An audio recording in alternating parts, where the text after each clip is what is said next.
A gente vive numa sociedade que nos orienta de alguma maneira, direta ou indireta, né? Que a gente não pode colocar-se em situações vulneráveis. E a gente associa tal estado e emoção que a gente quer evitar como o medo, a vergonha, a incerteza. No entanto, hoje, né, existem pesquisas muito interessantes que nos mostram o quê? O outro lado dessa característica, e inclusive do poder, né, desse impacto que a gente cria na nossa vida quando a gente se permite ou permite que a vulnerabilidade possa se fazer presente.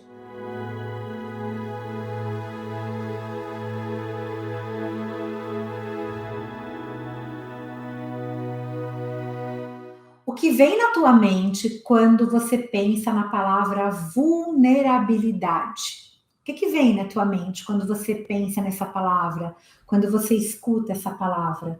Sem se preocupar muito em dar respostas muito baseadas em conceitos, porque geralmente, tá? E isso é um trabalho de pesquisa, inclusive. Quando a gente fala sobre vulnerabilidade, surgem situações associadas à fragilidade, à fraqueza, a algo que deveria, digamos assim, ser fortemente evitado. Então, a gente pensa, né? A gente vive numa sociedade que nos orienta de alguma maneira, direta ou indireta, né? Que a gente não pode colocar-se em situações vulneráveis. E a gente associa tal estado e emoção que a gente quer evitar como o medo, a vergonha, a incerteza. No entanto, hoje, né, existem pesquisas muito interessantes que nos mostram o quê? O outro lado dessa característica, e inclusive do poder, né, desse impacto que a gente cria na nossa vida quando a gente se permite ou permite que a vulnerabilidade possa se fazer presente. É muito interessante porque esse meu encontro hoje, ele é inspirado também no trabalho da doutora Brené Brown. Esse é um dos livros dela, né? Que é A Coragem em Ser Imperfeito. Ela é uma pesquisadora que impactou muito as pessoas numa palestra que está disponibilizada, inclusive na internet, né? Um dos TEDs, né? E ela relata que quando ela iniciou a sua própria pesquisa na área de assistência social, ela encontrou nas pessoas uma dificuldade muito grande de estabelecer o quê? Conexões verdadeiras nas suas relações, né? E uma forte presença da vergonha. E que no âmago desse sentimento existia uma sensação de vulnerabilidade extremamente dolorosa. Então, ela começou a fazer um trabalho de pesquisa, partindo dessa premissa, né, da vulnerabilidade, da busca de conexão e da falta de conexão associada a esse lugar de vergonha, inclusive de não ser bom o suficiente, por exemplo, né? Ela foi se aprofundar nesse lugar. E para quê? Para poder ajudar as pessoas a fortalecerem os seus relacionamentos, que é o mesmo propósito do Círculo de Mulheres, né? Uma boa facilitadora, uma boa guardiã, uma boa terapeuta, uma boa psicóloga que faz um trabalho de grupo, ela vai buscar o quê? Trabalhar sim a vulnerabilidade, né? E o objetivo disso é o quê? Ajudar as pessoas a estarem nesse estado de plenitude e felicidade dentro de todos os desafios, tá? E é muito interessante que vocês sabem o que uma pessoa plena, dentro dessa pesquisa da doutora Brené Brown, é muito interessante porque ela fala que ela descobriu nas pesquisas o que uma pessoa plena cultivava? Por que ela percebeu esses aspectos, né, presentes nessas pessoas plenas? Por causa de uma pesquisa.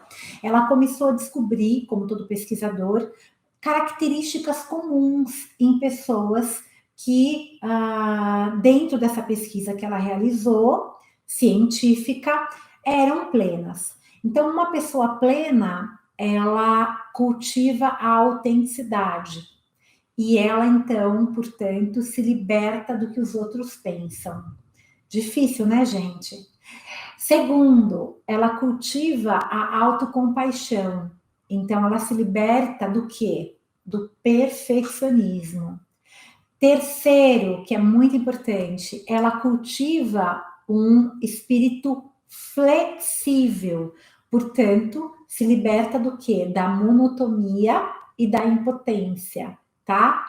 Quarto, ela cultiva a gratidão e a alegria. Então, ela se liberta do quê? Do sentimento de escassez e do medo do desconhecido. Quinto, ela cultiva a intuição e a fé. Portanto, ela se liberta das necessidades de certezas. Aqui a gente não está falando de religião, tá bom? Segundo a pesquisa da doutora Brené Brown.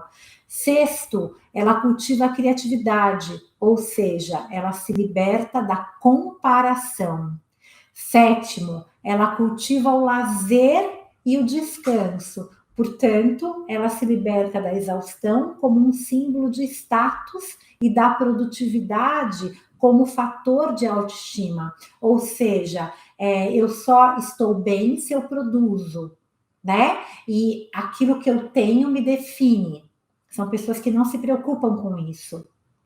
O oitavo fator que ela encontrou em comum dentro dessa pesquisa: pessoas que cultivam a calma e a tranquilidade, que se libertam então do quê? Da ansiedade como um estilo de vida. Alguém mais aqui tem a ansiedade como um estilo de vida, né? 9, o nono, cultiva tarefas relevantes e se liberta de dúvidas e suposições. Ai, será que eu vou conseguir? Será que vai dar certo? E 10º, cultiva o riso, a música e a dança e se liberta aquilo que a doutora Brené Brown colocou como a indiferença de estar sempre no controle. Pois bem, segundo essa pesquisa da doutora Brené Brown, né, viver plenamente quer dizer, a gente pode trazer essa conclusão, abraçar a vida a partir de um sentimento de amor próprio. E para ter esse sentimento de amor próprio, é preciso coragem, é preciso compaixão, é preciso vínculos suficientes, né? Primeiramente com a gente, para a gente acordar de manhã e pensar, né? Não importa o que eu fizer hoje, eu tenho o meu valor. Vocês falam isso de manhã? Alguém aqui fala, né? Quando você acorda, não importa o que eu fizer hoje, eu tenho o meu valor. E o mais importante, que é mais desafiador do que essa fala, ir para a cama à noite, vamos exercitar isso hoje e dizer, sim, eu sou imperfeita, eu sou imperfeito, eu sou vulnerável. E às vezes, quase sempre, eu tenho medo, mas isso não muda a verdade que eu também sou corajosa e merecedora de amor e aceitação. Eu acabei de falar uma forma, né?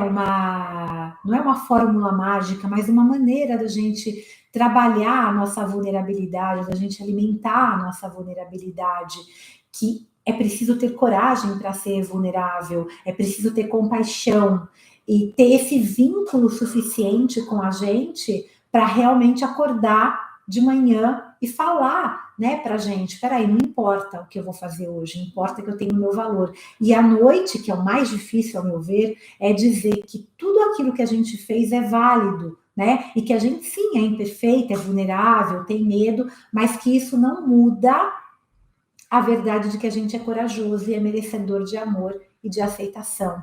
E todo esse conteúdo é muito importante a gente trazer para os trabalhos em grupo, tá? Por quê? Porque uma pessoa plena, uma pessoa que tem um coração pleno, que vive o senso de merecimento, que acredita ser merecedora de uma conexão e que não tem vergonha de não ser o bom o bastante, tem alguns pontos em comuns. Vocês sabem quais são? Vocês sabem quais são os pontos em comum que as pessoas que podem se dizer plenas, ai, que acordam e que mesmo com todos os desafios conseguem ter esse senso de, ai, que dia difícil, mas eu mereço melhor, né? E que acreditam, né, realmente que fazem conexões profundas. Eu vou trazer alguns pontos em comum, segundo essa pesquisa da doutora Brené Brown, mas muito além disso, segundo essa pesquisa mais empírica do meu trabalho como terapeuta, dentro de um consultório, o lugar que a gente quer alcançar sempre com o paciente, que vem trazendo muitas vezes algo da sua vida que ele não sabe lidar, e a gente busca despertar esses pilares, né? Mas os pontos comuns dessas pessoas plenas são, vou falar aqui, tá? Se vocês quiserem anotar, a coragem, a compaixão, tá? A conexão e a vulnerabilidade. Simples assim.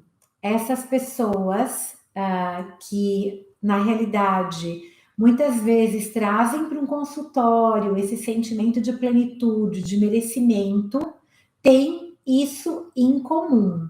Essa coragem para serem imperfeitas, essa compaixão, essa gentileza consigo mesma, né, em primeiro lugar, e então para com o outro. Porque não adianta a gente querer praticar a compaixão para com o outro se a gente não consegue nos tratar com gentileza, tá? Não funciona. E a última coisa é que elas tinham também essa conexão, que é a parte difícil como resultado da autenticidade. Essas pessoas, elas estão dispostas a abandonar quem pensavam que deveriam ser, a fim de quem realmente elas eram. Isso não é fácil. É algo que você tem que ter, né? Ou que fazer para se conectar. Porque muitas vezes as nossas relações de amizade são baseadas no quê? Deixa eu me transformar um pouquinho no que o outro quer que eu seja, para que eu possa então pertencer. Todo mundo é um pouco hipócrita nas suas relações, ou todo mundo tem que, às vezes, ser um pouco diplomático, né? Mas isso não pode ser algo que a gente pratica o tempo todo, porque isso tira a nossa autenticidade.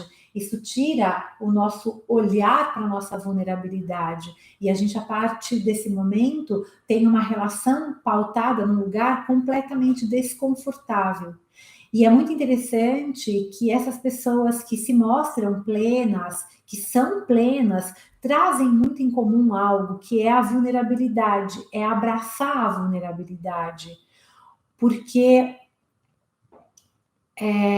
partindo de uma verdade de que aquilo que me torna vulnerável me torna belo também.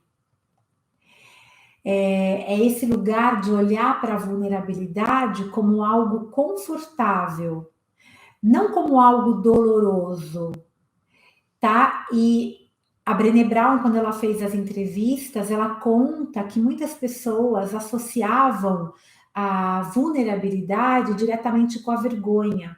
Que vergonha é essa? A vergonha de, eu não devo ser bom o suficiente, portanto eu não vou ser aceito, portanto é melhor eu não mostrar no que eu não sou bom o suficiente. Então, a vulnerabilidade, ela é algo muito importante. Essa disponibilidade de falar eu te amo primeiro, né? Essa possibilidade de fazer algo quando não há qualquer tipo de garantia.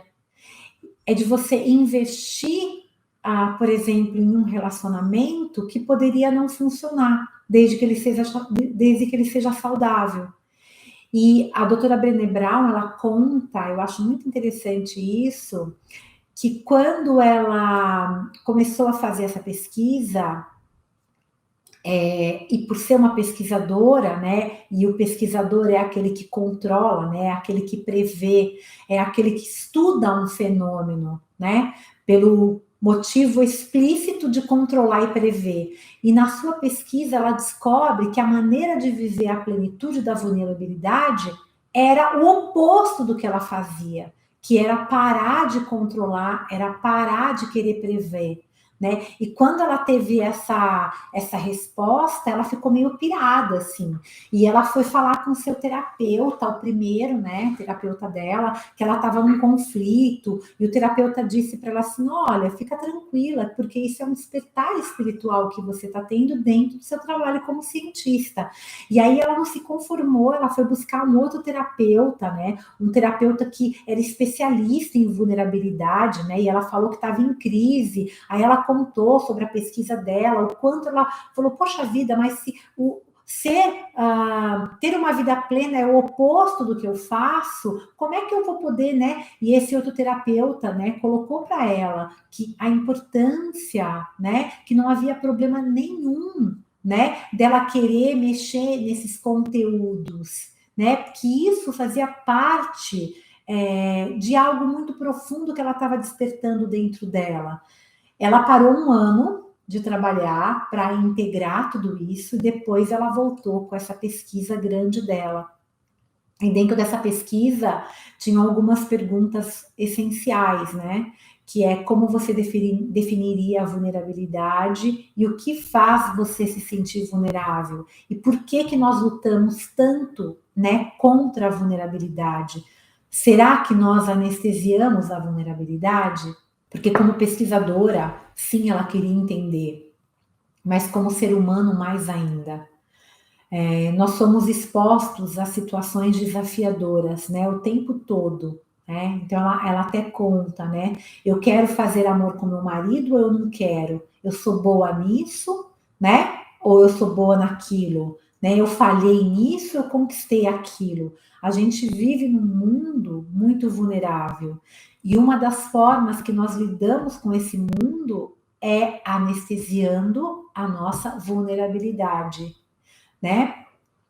Nós somos adultos hoje, na sua maioria, extremamente endividados, viciados, medicados, né? Por quê? Porque a gente acaba querendo anestesiar o quê? As nossas emoções. Ou seja, nós não podemos fazer, por exemplo, eu não posso comer na nossa sociedade, né? Você tem que ter um corpo perfeito e para isso não é que é o resultado. Então a gente anestesia a vontade de comer. A gente não vai pesquisar o porquê que a gente tem fome ou do fome do que a gente tem. A gente não permite que essa vulnerabilidade, que é a nossa impotência em lidar com o alimento, seja resolvido. A gente prefere ter uma fórmula que vá resolver. Por quê? Porque a gente não quer olhar para a nossa vulnerabilidade, tá? Então, nesse momento, a gente está vivendo politicamente um momento social, cultural e econômico também, né? Não só político, em que não tem conversa. A gente não conversa mais, só tem o que é a culpa, né? Por que a gente tem que ser perfeito, né? Por que a gente sempre tá num lugar desconfortável em expor aquilo que a gente pensa? É muito importante a gente olhar para esse momento e quando chega aquela sensação de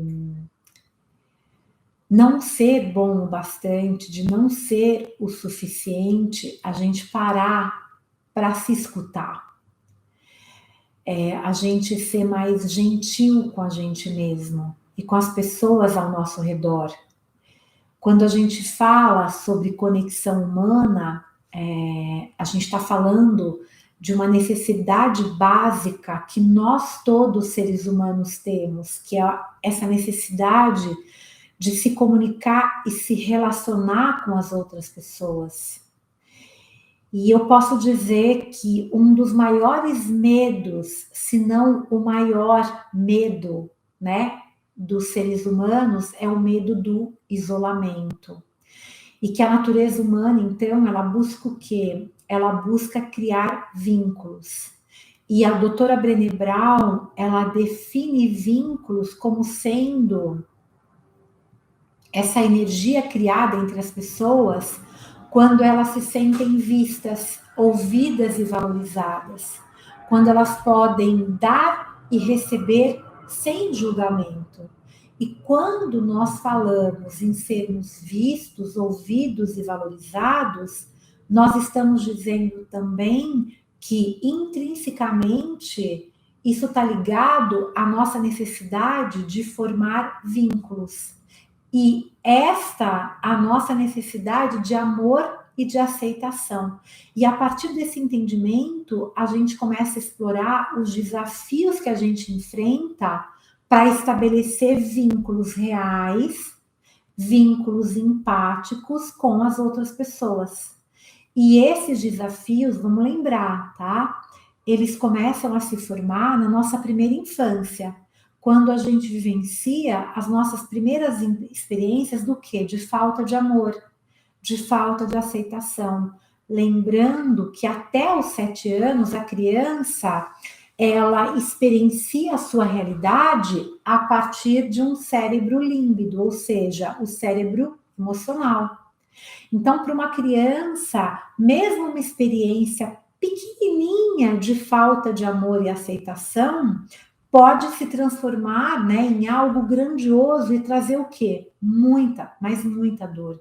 Então, quando a gente nos torna adulto, a gente leva conosco essas memórias inconscientes dessas dores, das nossas necessidades, o quê? Não atendidas. E a gente começa a desenvolver essa nossa couraça, que é a não permissão, né? Que é vamos dizer assim, é um mecanismo de defesa, é um escudo, é uma máscara que nos impede de mostrar quem nós realmente somos, que nos impede de buscar o amor e essa aceitação no outro e nos impede de criar conexão e do quê? De formar vínculos reais com outras pessoas. E a partir desse lugar, a gente acaba criando também alguns escudos.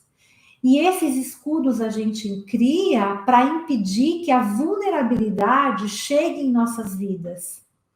E quais são esses escudos? E será que existe algum antídoto para esses escudos? Eu já falei a respeito disso. Eu vou falar um pouquinho, né, sobre esses escudos, né, que a gente cria e que de alguma maneira não permite que a gente tenha conexões verdadeiras e que impedem que a gente tenha também uma relação saudável e plena.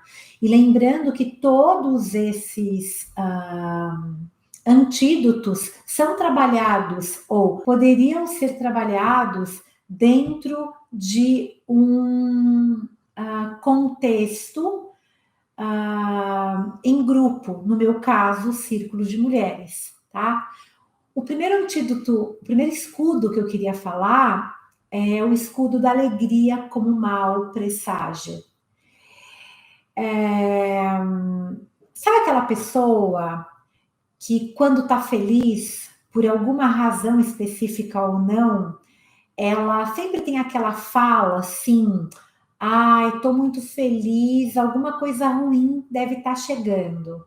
Eu acho que alguma coisa ruim está chegando. Isso é o escudo da alegria. Qual que é a crença que está por trás desse escudo? Ai, gente, isso tá bom demais para ser verdade. Ai, é algo que faz parte da minha vida. Isso é bom demais para ser verdade. Faz parte da sua? Muitas vezes eu pensei assim. E qual que é o antídoto que nos ajuda a lidar com essa situação, com esse escudo, que na realidade é uma não permissão para a felicidade, né? É ter a alegria como um mau presságio. É a gratidão, é a gente se sentir grato pela vida, é a gente se sentir grato por cada sentimento que a gente tem e se sentir merecedor dessa alegria. Olhar para o dia que a gente não está bem, permitir que também isso venha para a gente poder apreciar a alegria. Um outro escudo, né, que a gente cria para impedir que a vulnerabilidade chegue na nossa vida, tá? É o escudo do perfeccionismo. Ou seja, quer saber se você usa esse escudo? É aquela fala assim: eu estou sempre tentando ser perfeita e fazer as coisas com perfeição, pois eu acredito que assim eu vou ser amada e reconhecida. Quem nunca? Você tem esse lugar de, no fundo, fazer as coisas muito bem feitas, é porque você quer ser amada. Então, qual que é o antídoto para isso, né? É a autocompaixão e é você aceitar a sua realidade. E na sua realidade, eu tenho um segredo para te dizer: nós somos imperfeitos, porque nós somos humanos.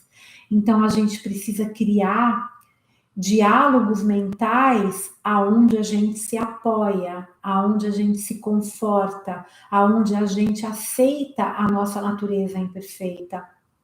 Dentro da formação de guardiãs de círculo de mulheres, eu trago várias dinâmicas, né? Dentro dos trabalhos de online, dentro dos trabalhos presenciais, que possam exercitar esse lugar desse diálogo mental, tá? E qual que é o outro escudo que a gente cria para impedir que a vulnerabilidade chegue na nossa vida em um aspecto de uma maneira positiva, validando a vulnerabilidade? Sabe qual que é, gente? É o escudo do entorpecimento. E para saber se você usa esse escudo, é simples. Existem atividades que estão sempre presentes na minha rotina, que me ajudam a esquecer dos problemas. Embora essas atividades não acrescentem nada de positivo na minha vida, são apenas passatempos. Ou seja, você se entorpece, começa a fazer 1 milhão de coisas ao mesmo tempo, né? Milhares de coisas para te entorpecer e para você não olhar, não ter o quê? Qual que é o antídoto para isso? A autoobservação de comportamentos e buscar inserir no seu dia a dia atividades nas quais você conscientemente se conecte a você, tá? Então, tem um questionamento que eu faço sempre para as minhas alunas, dentro das minhas mentorias, dentro do processo terapêutico, que né?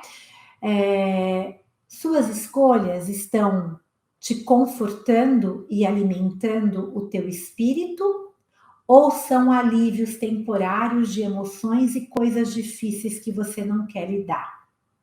Suas escolhas te levam a se sentir preenchido, preenchida e pleno, plena, ou vazio, vazia?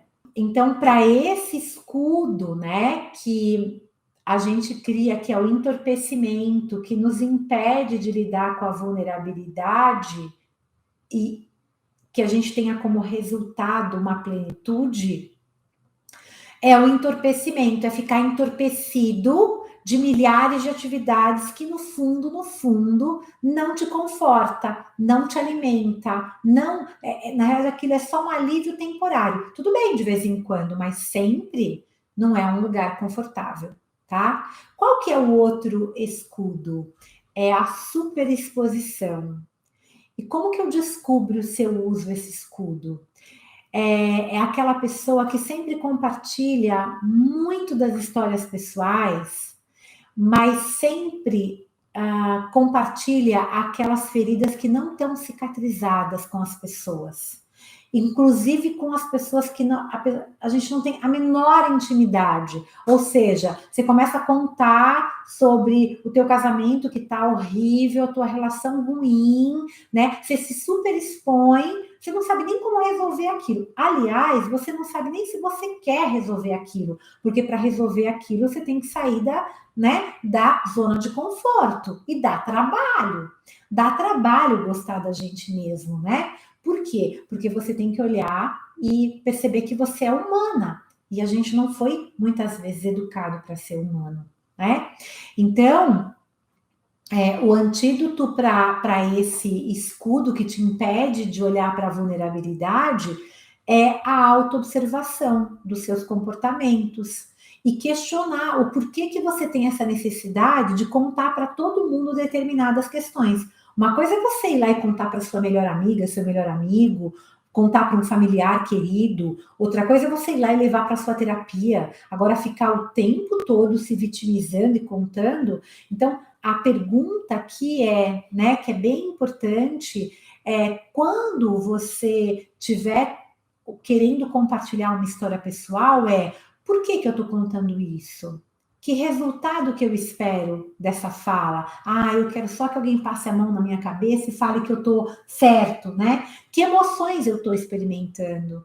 As minhas intenções, elas estão alinhadas com os meus valores ou estão ferindo os meus valores? Será que vai ter realmente algum resultado, alguma reação ou falta de resposta que irá ferir os meus sentimentos?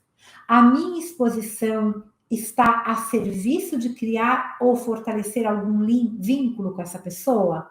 Eu estou pedindo às pessoas aquilo que genuinamente eu preciso? Porque às vezes você vai com uma fala vitimizada com uma pessoa, você não quer que ela te ajude a resolver aquilo, você só quer um colo.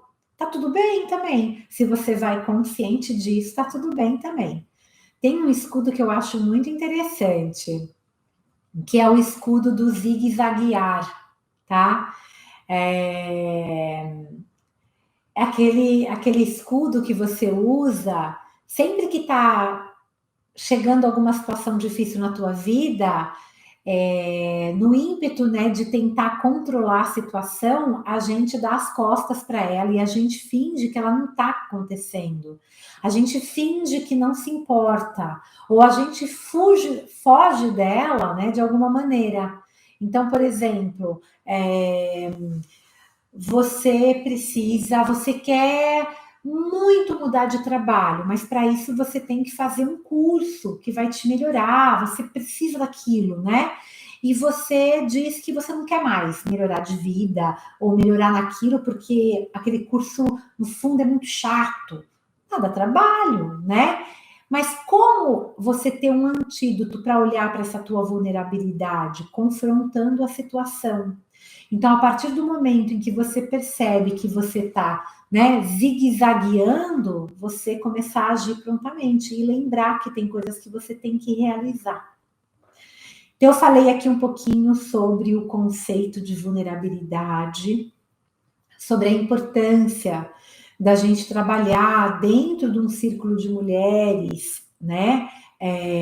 Esse aspecto de que somos humanos, da gente gerar e trazer para esse lugar, né? O que cada vez mais a confiança, porque a gente vai para um trabalho com mulheres, porque a gente quer o quê? A gente quer conexão, a gente quer ter coragem de se colocar, falar pelo coração, a gente vai desenvolver a autocompaixão, o auto-amor, mas principalmente a gente precisa de um lugar seguro para começar a fazer algo que é tão difícil na nossa sociedade, que é ter coragem de ser imperfeito, que é algo que deveria ser tão simples, mas que não é.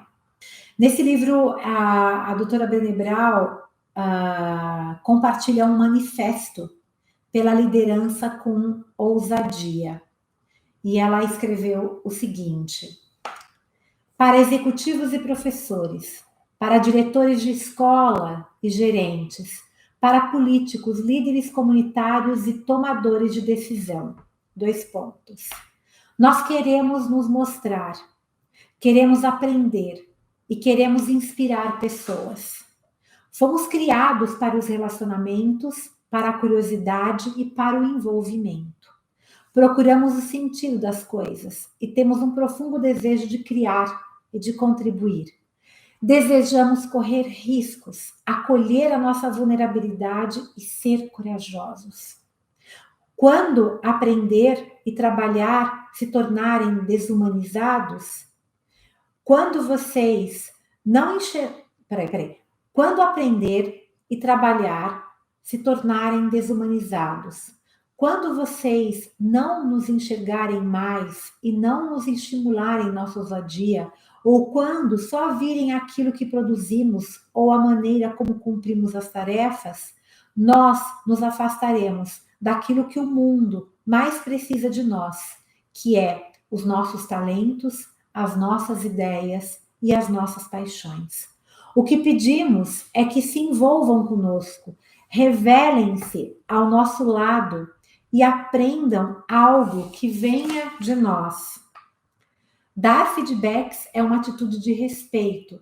Quando não há conversa sincera sobre nossas forças e nossas oportunidades de crescimento, nós questionamos a nossa contribuição e o nosso comprometimento. Acima de tudo isso, pedimos que vocês se mostrem, que se deixem ser vistos e que sejam corajosos. Ousem conosco. Esse é um dos pilares do meu trabalho com os círculos de mulheres. Se todas as mulheres que vierem para o meu trabalho, independente de qualquer conteúdo que eu trabalho, seja lá a jornada da heroína, a jornada do herói do Joseph Campbell, ciclos lunares, os arquétipos, nada daquilo foi captado, ou nada daquilo fez muito sentido, mas se, independente de fazer sentido, essas pessoas que ali frequentam esse trabalho conseguirem se sentir merecedoras de serem imperfeitas, eu já fiz um bom trabalho, porque isso não é tão simples assim.